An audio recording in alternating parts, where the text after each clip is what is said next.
ఎన్నికలైన రెండేళ్ల వరకు సైలెంట్ గా ఉన్న వైసీపీ కాపు నేతలంతా ఒక్కసారిగా యాక్టివ్ అయ్యారా? పైకి కేవలం ఆత్మీయ సమావేశమే అయినా లోపల జరిగిన అసలు చర్చ ఏంటి?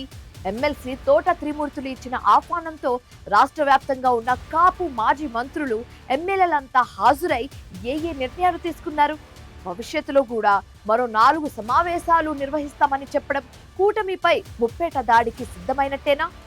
ఎంతో ప్రశాంతతకు నిలువైన కోనసీమలో జరిగిన ఈ సమావేశంలో అసలు ఏం జరిగింది? ఈ స్టోరీలో చూద్దాం. ఆంధ్రప్రదేశ్ రాష్ట్ర రాజకీయాలలో కాపు సామాజిక వర్గానికి ఎప్పుడూ ఒక అత్యంత పవర్ఫుల్ కింగ్ మేకర్ స్థానం ఉంటుంది. గడిచిన సార్వత్రిక ఎన్నికల ఫలితాల తరువాత వైసీపీకి చెందిన కాపు అగ్రనేతలు తొలిసారిగా ఒకే వేదికపైకి రావటం ఇప్పుడు రాష్ట్ర వ్యాప్తంగా హాట్ టాపిక్ గా మారింది.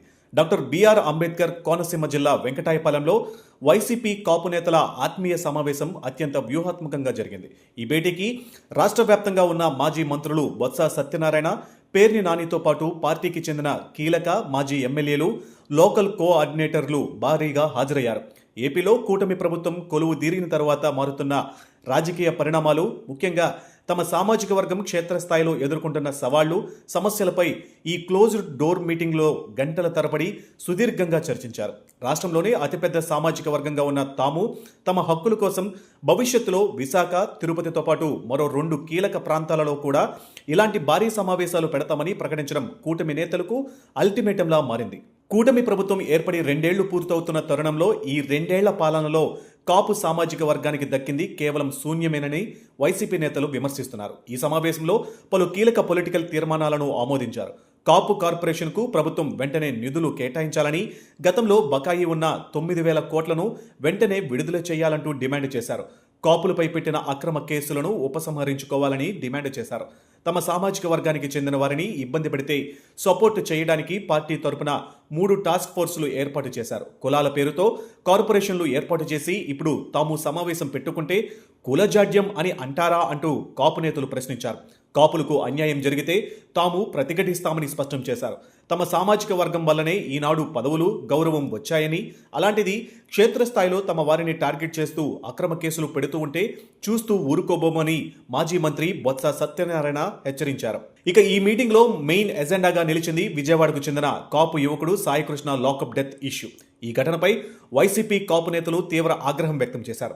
సాయికృష్ణ లాకప్ డెత్తో పాటు క్రాంతి కుమార్ ఆత్మహత్యలను తీవ్రంగా ఖండిస్తూ ఈ కేసులపై సిట్ వేస్తే లాభం లేదని, పక్కాగా సిబిఐ విచారణ జరిపించాలని తీర్మానించారు. విజయవాడలో సాయికృష్ణ శవం కూడా లేకుండా దహనం చేసి బూడిద చేసేశారంటూ కాపు నేతలు ఫైర్ అయ్యారు.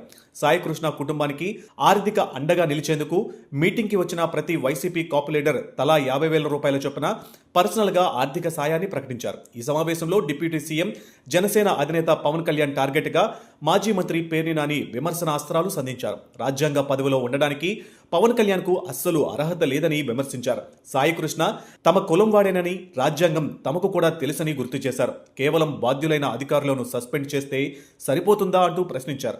పవన్ కళ్యాణ్ని చూపించి చంద్రబాబు కేవలం ప్రభుత్వం అనే బొమ్మ చూపిస్తున్నారు తప్ప ఆయన వల్ల కాపు కులానికి ఒరిగిందేమీ లేదు అని పేర్ని నాని ఎద్దేవా చేశారు.